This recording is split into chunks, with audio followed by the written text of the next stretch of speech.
예수님께서 이 땅에 오셔서 지상사역 하시고 활동하셨던 내용 너무나 잘 알고 있습니다.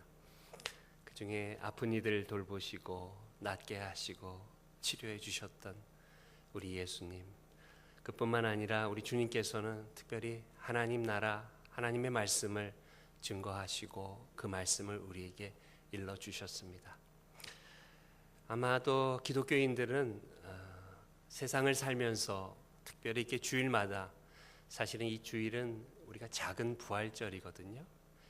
주님께서 다시 살아나심을 기뻐하고 찬양하는 그런 주일인데, 이 주일마다 하나님의 말씀을 듣고 그 말씀을 가지고 세상에 나가서 승리하는 삶을 사는 그런 하나님의 무리로 우리를 불러주신 줄로 믿습니다.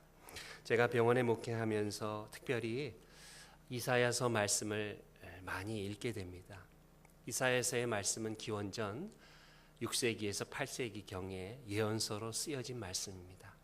하나님께서 이사야를 통하여 감동을 주시고 영감을 주셔서 이사야가 활동하는 중에 포로되어 살아가는 이스라엘 백성에게 정말 고통스럽고 자유가 없는 그들에게 하나님이 던져주신 위로의 말씀입니다.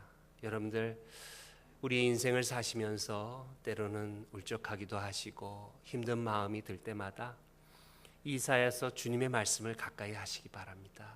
그때에 우리에게 주시는 하나님의 위로가 얼마나 큰지 우리는 경험하게 될 줄로 믿습니다. 저는 환자들을 만나면서 늘 기도할 때에 제가 기도하는 일이기도 하지만 무엇보다도 하나님께서 치료해 주시기를 그렇게 기도합니다. 왜냐하면 너무나 아픈 분들도 많고 너무나 고치기 힘든 병도 많고 듣도 보도 못한 희귀병도 많고 그렇습니다. 그래서 저는 저보다 하나님이, 성령님이 먼저 앞서가셔서 환자를 만나주시고 또 그들을 위로해 주시고 그들이 손을 붙잡아 주시기를 그렇게 기도합니다. 그래서 저는 이사야서 41장 10절 말씀, 여러분들이 좋아하시는 말씀이라 생각되는데 그 말씀 꼭 읽어드립니다. 두려워하지 말라, 내가 너와 함께 함이라. 놀라지 말라, 나는 내 하나님이 됨이라. 내가 너를 굳세게 하리라. 참으로 너를 도와주리라. 참으로 나의 의로운 오른손으로 너를 붙들리라. 그러면 환자들이 아멘 하세요. 그리고 저에게 목사님 힘이 되네요. 아니면 목사님 제가 좋아하는 말씀이에요. 아니면 목사님 제가 우리 담임 목사님께서 기도하시면서 저에게 주신 말씀이에요. 그런 이야기를 듣습니다. 하나님은 이 땅에 살아가는 우리들을 위로해 주시기를 원합니다. 그래서 저는 오늘 이 위로의 이사야의 말씀을 함께 은혜로 나누어 보고자 합니다. 제가 설교 제목에는 코 아마르 야훼 이렇게 적었습니다. 여러분들 보시기에 이게 무슨 얘기야 그러실 텐데 제가 히브리어를 여러분들이 한번 하시도록 그렇게 적은 겁니다. 코 아마르 야훼. 이것은 주님께서, 여호와께서 이렇게 말씀하셨다라고 하는 뜻입니다. 오늘 본문에 있는 히브리 말이에요. 이렇게 적으면 좀 여러분들이 더 이렇게 호기심 갖고 집중할 것 같아서 죄송합니다. 한글로 표기 안 하고 히브리어로 이렇게 적었습니다. 하나님은 우리에게 말씀해 주시고 계세요. 그 세 가지 말씀이 있는데 코 아마르 야훼, 주님께서 우리에게 하시는 첫 번째 말씀은 두려워하지 말고 세상을 살아라 하시는 말씀입니다. 오늘 본문 2절에 보면 나의 종 야곱, 내가 택한 여수르나 두려워하지 말라 그러셨어요. 성경에 두려워하지 말라는 말씀이 365번 이상 나옵니다. 날마다 우리가 두려워하지 않고 살아야 될 삶의 어떤 목적이 우리에게 있는 것입니다. 하나님은 이스라엘 백성을 택하고 부르실 때에 이스라엘이라 부르기도 하셨고 여수룬이라 이렇게 부르기도 하셨어요. 원래 그 여수룬이라고 하는 단어의 어근을 보면 이게 굽어져 있는 것이 곱게 펴졌다 이런 말입니다. 그 배경은 창세기 32장에 나오는 야곱이 형 에서와의 관계 속에서 구부러져 있던 관계가 천사를 만나고 천사와 씨름하며 밤새워 기도하고 주님의 손을 붙잡고 싶은 마음에 야곱이 기도할 때에 하나님께서는 야곱에 큰 고통을 주셨어요. 그래서 여기 환도뼈가 부러지는 아픔을 경험했습니다. 그 아픔을 경험한 후에 비로소 야곱을 하나님이 천사를 통해서 이스라엘이라 부르셨습니다. 그 말은 네가 이제는 형과 더불어 형을 속이며 살고 세상에서 네가 그 얕은 수를 가지고 살려고 했지만 네가 이제 비로소 고통을 느끼며 나에게 기도하니 내가 너를 붙잡아 주겠다. 그런 의미로 이스라엘이라 여손이라 이렇게 부르기 시작을 하셨습니다. 여러분 요즘 여러 가지 생활을 하시면서 여러분들의 마음의 심령의 상태가 좀 어떠십니까? 평안하신지요? 아니면 불편한 일 때문에 화도 나고 이렇게 좀 짜증도 나시는지요? 제가 화요일마다 우리 의과대학 교수님들하고 성경 모임을 하는데 짧은 점심시간이지만 함께 식사를 하면서 여러 말씀들을 같이 봅니다. 근데 교수님이 한 분 그렇게 얘기하세요. 목사님, 제가 요즘 왜 이렇게 마음이 불안하고 힘든지 모릅니다. 그러세요. 일을 해도 불안하고 일을 안 하고 있어도 불안하고 책상에 앉아 있어도 불안하고 서서 길 가도 불안하고 그러시다는 거예요. 그러면서 불안하셔서 날마다 학교를 나오신다는 거예요. 주말에도 학교를 나오셔서 그냥 앉아 있어야 될 것 같은 마음이 든다고 그러시더라고요. 그런 얘기를 나눴습니다. 우리가 사실은 나도 모르게 느끼는 불안과 염려와 근심이 많은 것이 사실입니다. 키에르케고르는 말하기를 우리 현대인들이 가지고 있는 질병이 있는데 그 질병은 무엇이냐 하면은 우리 존재가 불안하다는 거예요. 우리 소유의 불안을 느낀다는 거예요. 그리고 미래에 대한 불안이 있다는 거예요. 이거는 누가 가르쳐 준 것이 아닌데 저절로 우리가 느끼고 그렇게 생각하게 된다라고 하는 것이에요. 그래서 그 이유가 뭘까 생각해 볼 때에 키에르케고르는 말하기를 우리 인간이 삶이 유한한데 처음이 있고 마지막이 있는데 우리가 그 삶을 살아가고 있는 지평선 속에서 우리가 그 속에서 때때로 불안을 느끼며 소유의 완전치 못한 것을 느끼고 인간이 유한한 존재임을 느끼는 것이 지극히 당연하다라고 하는 거예요.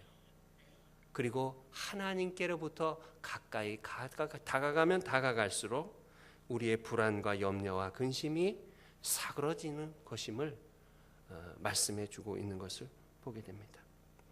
오늘 하나님께서는 이스라엘 백성에게 그들이 포로 생활 가운데 있을 때 두려워 말라 말씀하신 것입니다. 꼭 포로로 살아가지 않더라도 우리에게 두려워하지 말라고 주님께서 용기를 주실 때가 있어요. 내가 아플 때 그렇고요. 내 마음이 불안할 때도 그렇고요. 또 내가 왠지 울적해질 때도 그렇고요. 내가 왜소해져 보이고 작아져 보일 때도 그런 마음이 들죠. 그러나 우리가 기도하며 찬송 부르고 이렇게 하나님 앞에 예배할 때에 우리의 심령을 하나님 앞에 내어놓게 될 때에 그 속에 하나님께서 우리에게 용기 있게 말씀하시는 하나님의 위로의 말씀이 있는 줄로 믿습니다. 시편 46편 2절 3절 말씀에 보면 이 땅이 흔들리고 또 바람이 불고 바닷물이 흉흉이 넘친다 할지라도 내가 두려워하지 않고 주님을 찬양하겠다 그렇게 말씀하고 계세요. 왜 그런가? 주님이야말로 오늘 찬양의 고백처럼 나의 피난처가 되시고 힘이 되시기 때문에 내가 그 주님 의지하면서 염려치 않겠노라라고 그렇게 말씀하고 계신 것입니다. 고린도 후서 4장 8절 말씀에 사도 바울이 복음의 말씀을 증거하면서 답답할 때가 많이 있었어요. 억울할 때도 많았습니다. 매를 맞을 때도 많았습니다.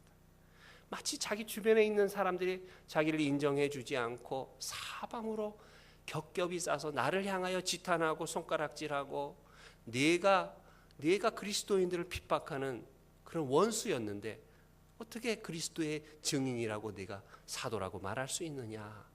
그렇게 손가락질 당할 때 그 답답함이 있을 때마다 바울은 고백하고 있는 것입니다. 내가 우겨쌈을 당하는 마음이 있다 할지라도 내가 낙심치 아니하고 거꾸로 트림을 당하지 아니하겠노라. 왜? 나와 함께 하시는 주님이 계시기 때문에 그러하다 말씀하고 계십니다. 사랑하는 여러분들, 오늘 주님께서 우리에게 말씀하십니다. 너는 두려워하지 말고 내가 너를 구속하였고 내가 너를 지명하여 불렀나니 너는 내 것이라 말씀하고 계세요. 주님이 우리를 부르실 때 다수를 부르시는 것이 아니십니다.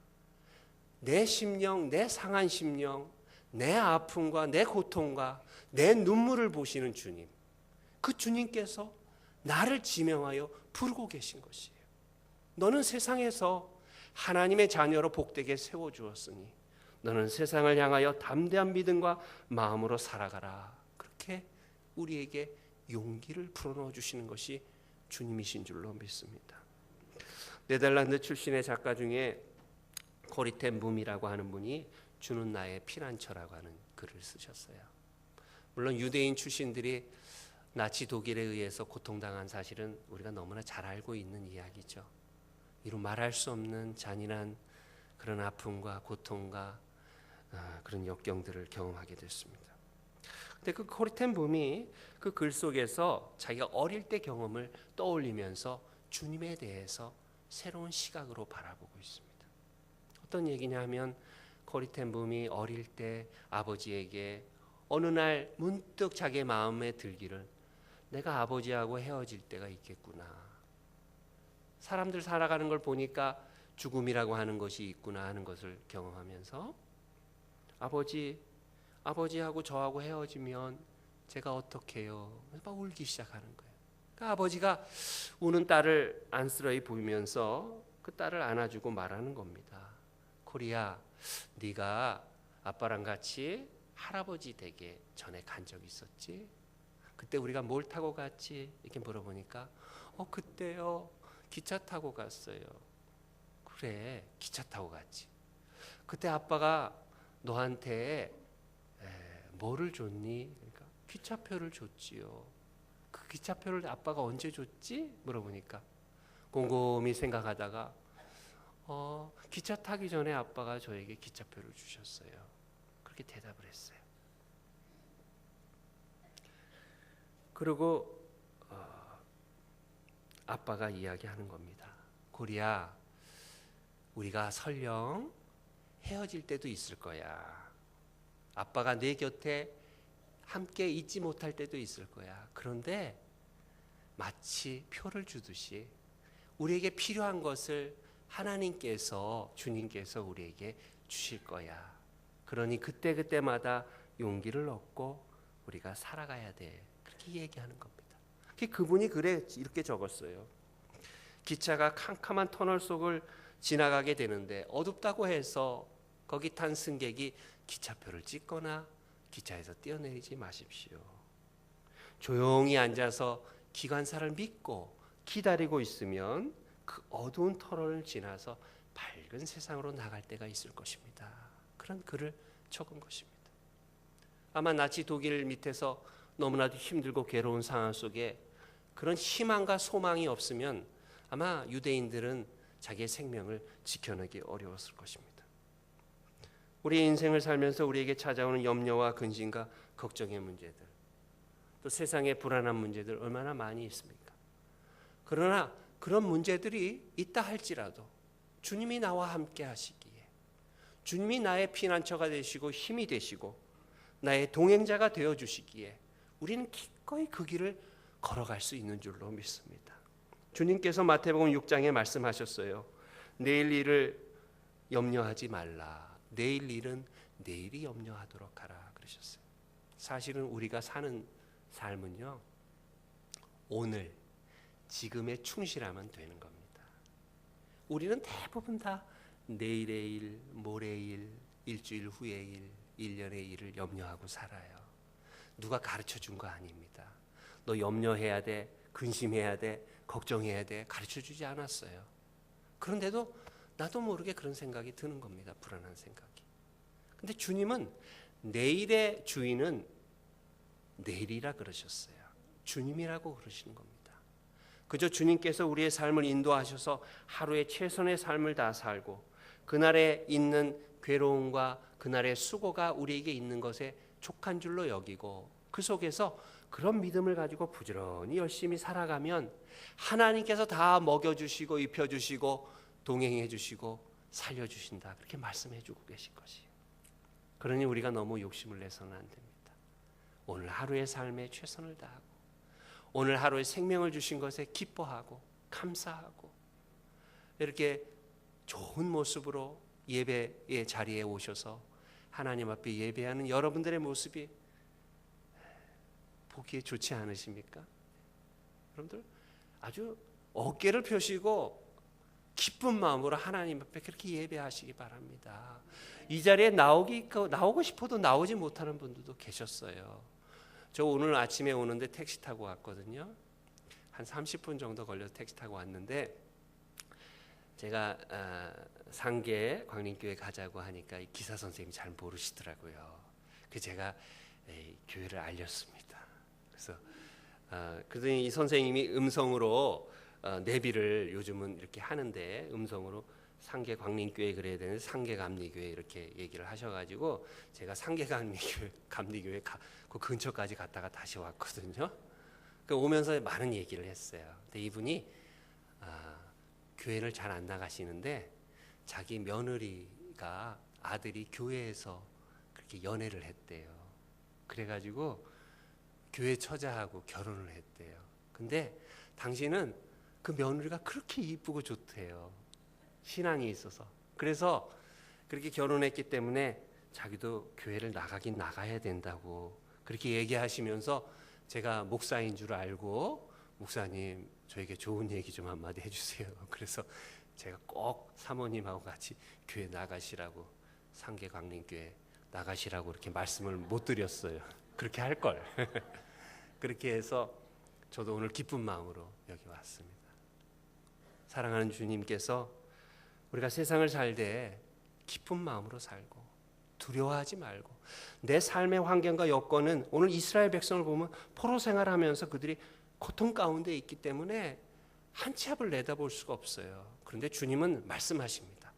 너는 담대하게 두려워하지 말고 그리고 세상을 향하여서 나아가라 말씀하시는 이 위로의 말씀이 여러분들의 위로의 말씀이 되시기를 주의 이름으로 축원드립니다. 두 번째 코아마르 야훼 주님께서 말씀하시는 것은 우리에게 복을 주시길 원하시겠다는 거예요. 그래서 여러분들 3절 말씀에 보면 나는 목마른 자에게 물을 주어 마른 땅에 시내가 흐르게 하고 나의 영을 내 자손에게 나의 복을 내 후손에게 부어주리라 말씀하셨어요. 이스라엘 백성의 삶이 마른 땅과 같은 삶이에요. 우리의 삶도 마찬가지로 마른 땅과 같은 영적인 모습으로 살아가기가 쉽습니다. 세상 일로 근심하고 염려하고 그것이 나에게 삶의 절대적인 목표인 것처럼 여겨지고 이러면 우리가 너무 힘들어요. 영적으로. 이스라엘 백성이 포로 생활하면서 그들이 마른 땅에 있는 것 같은 그런 모습을 보면서 이사야는 하나님이 우리에게 약속하셨다는 거예요. 너희가 마른 땅에 있는 것이 아니고 갈라진 땅에 있는 것이 아니고 열매 맺을 수 없는 땅에 있는 것이 아니고 하나님께서 물을 허락하셔서 그 물이 흘러 그 땅을 적시고 생명의 기운을 주님께서 불어넣어 주신다는 약속의 말씀을 하고 있는 겁니다. 우리가 잘 아는 에스겔서의 말씀 생명의 시작의 말씀이 하나님의 무너진 성전으로부터 시작이 됐죠. 그래서 성전으로부터 흘러나온 문지방으로 흘러나온 물이 오른쪽 제단을 지나 남쪽으로 흘렀다 그럽니다. 이게 에스겔이 환상 중에 하나님께서 보여주신 비전이에요. 다 예루살렘 성이 폐허가 되고 무너져 있지만 성소가 무너져 있지만 하나님이 회복시켜 주시는 역사를 본 것이에요. 그 물이 차츰차츰 흐르더니 그것이 성소 주변 예배당 주변을 다 적시는 거죠. 그리고 물이 점점 깊어지더니 허리까지 오기 시작하고 끝내는 강을 이뤄서 그 강을 헤엄치고도 건너지 못할 강이 되게 하셨다 그러셨어요. 하나님은 그런 영적인 축복을 우리에게 허락하시는 겁니다. 우리가 세상을 살며 주님 말씀하십니다. 인자야 내가 이것을 보았느냐? 이 흐르는 물을 보았느냐? 이 흐르는 물이 강이 되고 바다가 되고 거기에 고기가 살고 고기를 잡는 어부가 생겨나게 되고 그 각 주변의 개펄과 과실나무가 잘 자라서 하나님이 약속하신 풍요로운 생명의 역사가 너희의 삶 속에 있음을 너는 기억하고 바라보라. 오늘 그렇게 말씀해 주고 계신 것이에요. 그러게 우리가 하나님의 자녀로 살아가는 것이 복된 일인 줄로 믿습니다. 예배자로 서 있는 것이 복된 일인 줄로 믿습니다. 속상한 마음이 있더라도 그 속상한 마음을 어루만져 주시는 주님이 계신 것이 복된 일인 줄로 믿습니다. 제가 만나는 환자 중에 90세 된 어르신이 지금은 이제 돌아가셨지만 그 어르신을 만난 것이 기억이 납니다. 어르신이 90세가 되었는데요. 이제 심장 질환이 있으셔서 좀 입원을 하고 계신데 좀 상태가 좀 컨디션이 많이 안 좋으셨어요. 그래서 이제 선생님들은 선망 증세도 있다. 그래서 의식도 좀 그렇게 좋지 못하다. 그런 얘기도 좀 하셨습니다. 그런데 이 어르신이 제가 라운딩 하다가 이 어르신을 만나게 됐는데요. 제가 목사라고 병원계 목사라고 소개하니까 제 손을 덥석 잡으시는 거예요. 만날 사람을 만났다. 이런 표정으로 덥석 제 손을 잡더니 목사님 여기 좀 앉으시라고 그래서 저에게 얘기하시는 거예요. 그게 무슨 얘기를 하시냐 하면 당신이 만난 하나님에 대해서 말씀하시는 거예요. 자기는 90평생 교회 근처는 가보지도 않고 하나님의 하자는 불러보지도 않으신 분이세요. 그런데 이분이 치료받고 의식도 약해지고 이러다가 이제 환상을 본 것이죠. 꿈을 꿨는데 꿈속에 당신이 지옥에 갔다는 거예요. 지옥에. 거기에 심판자가 딱 있는데 그 심판자를 만나서 자기가 부탁을 했다는 거예요. 어르신이. 뭐라고 부탁했냐면 나는 90평생 살 만큼 다 살고 내가 죽는 거 두렵지 않은데 그래도 내가 고통스럽지 않게 평안하게 나를 좀 데려가라. 그런 부탁을 하셨대요. 막 그냥 아주 매달렸대요. 매달려서 그냥 씨름을 한 것이에요. 야곱처럼 씨름을 하면서 그렇게 매달렸더니 글쎄 그 심판자가 그렇게 얘기하더래요. 당신은 아직 갈 때가 안 됐으니 기다리십시오. 그렇게. 그리고 펑 하더니 갑자기 밝아지시더래요. 눈을 뜨신 거예요. 의식이 돌아오신 거예요. 그 세상이 환하게 보이시더래요. 그러더니 이분이 곰곰이 생각해 보셨어요. 이게 도대체 무슨 일인가. 내 90평생 내가 하나님도 안 불러보고 교회 근처 가보지도 않았는데 하나님이 믿어주시더래요. 그리고 하나님이 살아계시다고 느껴지시더래요. 그러니까 제가 목사가 왔으니까 얼마나 반갑겠어요. 그러니까 제 손을 꼭 붙잡고 말씀하시는 거예요. 내가 살아계신 하나님을 만나셨다는 거예요. 그렇게 얘기하시는 거예요.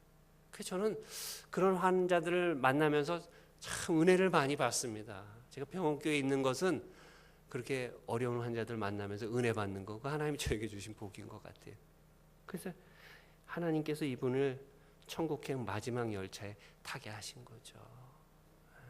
하나님이 얼마나 그 영혼을 사랑하셨으면 마지막에 그렇게 힘들고 어려울 때 그런 꿈과 환상을 보여주셔서 그 어르신이 그렇게 예수님 믿게 하셨을까요? 놀라운 일 아닙니까? 여러분들 가족 위해서 중보기도 하고 계신 분들 계시지요? 네? 여러분들 친척 위해서 기도하고 계신 분들 계시지요? 그 기도의 열매가 땅에 떨어지지 않습니다. 그 기도가 다 드려져요. 하나님 앞에 예수님 믿고 하나님 앞에 쓰는 역사들이 일어나게 되는 것을 저는 많이 봅니다. 그래서 여러분들 기도를 멈추지 마세요. 이제 호렙산 기도도 하시면 열심히 기도하세요. 하나님이 주시는 그 체험과 간증이 얼마나 많이 있는지 모릅니다. 나도 알지 못하게 역사하시는 하나님의 은혜의 역사가 있기 때문에 그런 것이죠. 왜냐? 하나님은 오늘 어떤 분이시냐? 6절 말씀해 보면 주 야훼 하나님은 이스라엘의 왕이시고 만군의 주시고 또 모든 것의 시작이시고 모든 것의 마지막이라 그러셨어요. 알페와 오메가 되시는 주님, 그 주님이 계시기 때문에 오늘 주님께서 말씀하는 겁니다. 내가 포로 생활 가운데 피폐한 인생을 살아가는 것처럼 낙심치 말고 하나님이 위로의 말씀을 주시는 것처럼 하나님이 회복시켜 주시는 주의 권능의 역사를, 그 주님의 복의 역사를 내가 붙잡아라 오늘 말씀하십니다. 그것을 붙잡는 여러분들이 되시기를 바랍니다. 마지막 세 번째는 주님이 내 증인이 되라 말씀하셨어요. 여러분들 8절 말씀에 보면 너희는 두려워하지 말며 겁내지 마라. 내가 예로부터 너희에게 듣게 하지 아니하였느냐, 알리지 아니하였느냐. 너희는 나의 증인이라 그러셨어요. 그리고 여러분들 그 9절 이후에 뒤에 보면요, 우상 숭배에 대해서 계속 말씀하고 있어요. 이사야서 말씀을 읽다 보면 하나님 위로의 말씀이 가장 크고요, 그 다음에 우상 숭배를 비판하는 내용이 굉장히 많이 나옵니다. 하나님이 가장 싫어했던 부분이에요. 하나님은 하나님의 백성들이 지금 이런 포로 생활하면서 이런 절박한 상황 속에서 하나님을 붙잡으면 꽉 붙잡고 놓치지 말도록 그렇게 온 마음과 힘과 뜻을 다하여 하나님께 돌아오기를 원하시는데 자꾸 사람들이 갓길로 빠지는 거예요. 저기 용한 점쟁이가 있으니까 거기 가서 점 보자는 거예요. 그럼 내 미래를 보장해 준다는 거예요. 얼마나 많은지 모릅니다. 이게 보면 이게 이스라엘 역사에 이게 산업이 됐습니다. 그래서 여러분들 그 뒤에 이야기를 쭉 읽어보시면 우상 숭배에 대한 말씀을 44장 9절 이하에 쭉 하시면서 거기 대장장이들, 목공쟁이들 얘기가 나오거든요. 그들이 뭘 했냐 하면 나무를 파가지고 우상을 만들어서 판매를 했어요. 그리고 그 나무를 가지고 여러 가지 다양한 물품들을 만들었어요. 근데 백향목, 하나님의 성전에 아름답게 채웠던 백향목은 다 잘라버리고 상수리 나무, 나르시 나무라 그래서 그냥 잘 자라고 물 있으면 쭉쭉 자라고 빨리 크고 잘 베어지고 조각 잘 되고 그리고 여러모로 쓸모있고 땔감으로도 필요하고 이런 걸 다 심기 시작을 한 거예요. 그게 뭐냐 하면 우상 숭배의 상업화가 시작된 겁니다. 그래서 사람들이 얘기하는 거예요. 아, 우리가 이런 나무로 팔아서 돈도 되고 또 그리고 이거 가지고 고기도 구워 먹고 이걸 덮으니까 몸도 따뜻하고 그렇다. 이게 말하고 있는 거죠. 하나님 그거 너무 싫어하시고 원치 않으셨던 겁니다. 하나님께서는 야훼 하나님 말씀하시기를 너희는 나의 증인으로 살라는 거예요. 우상 숭배, 나무로 만든 조각한 그 조각에 내 인생을 걸지 말라는 거예요. 살아계시고 역사하시고 인격적으로 만나주시는 내 삶의 진정한 체험자 되시는 주님을 만나라고 하는 것이에요. 너희가 악에게 지지 말고 선으로 악을 이기라고 말씀하고 계신 것입니다. 그게 여호와 하나님께서 우리들에게 부탁하시는 권면의 말씀이에요. 제가 요즘 만나는 여학생이 한 명이 있어요. 23살 먹은 여학생이에요. 근데 사회복지를 전공하는 여학생인데 이 학생이 좀 많이 아파요. 근데 어머니 아버지가 계속 옆에서 간절하게 기도하고 중보기도 하고 어머니 아버지 신앙이 굉장히 좋으신 분이세요. 근데 이 여학생이 대장암에서 시작이 됐는데 이게 이제 뇌 쪽으로도 전이가 됐어요. 그래가지고 시력도 잃고 청각도 잃어가기 시작을 해요. 그런 학생을 제가 만나고 있습니다. 얼마나 마음이 아픈지 몰라요. 목소리가 얼마나 맑은지 몰라요. 여러분들 대학생, 여학생들 목소리 들어보셨어요? 아주 높은 하이톤의 목소리. 그 목소리를 들으면 막 기분이 좋아지는 목소리 있잖아요. 목사님 오셨어요. 이렇게 얘기하는. 그런 높은 하이톤으로 얘기하는데 볼 때는 너무 마음이 아파요. 그래서 기도해 줄 때는 가까이 가서 귀 근처에다 대고 기도를 합니다. 그래야 들을 수 있으니까.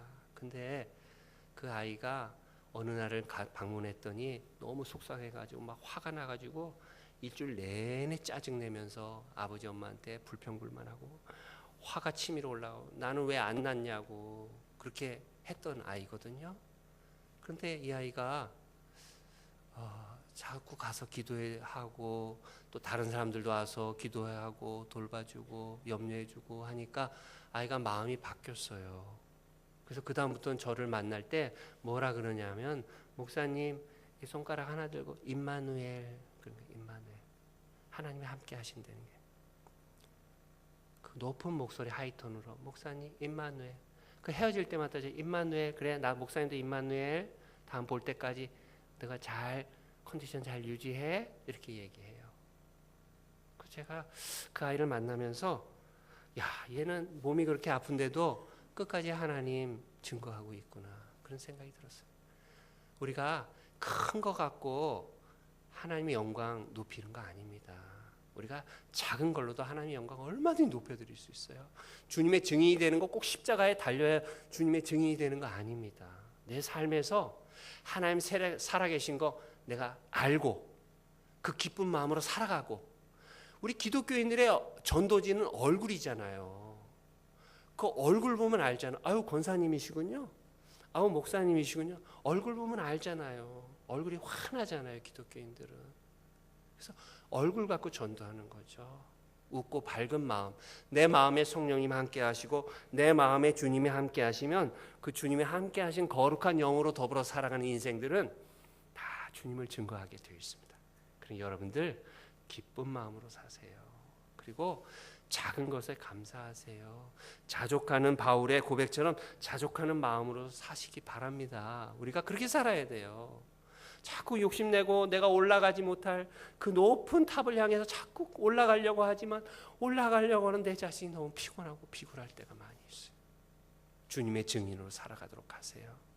제가 고난주간이 되면, 고난주간에 1년에 한 번씩 양화진 선교사 묘원 가서 예배를 드리거든요.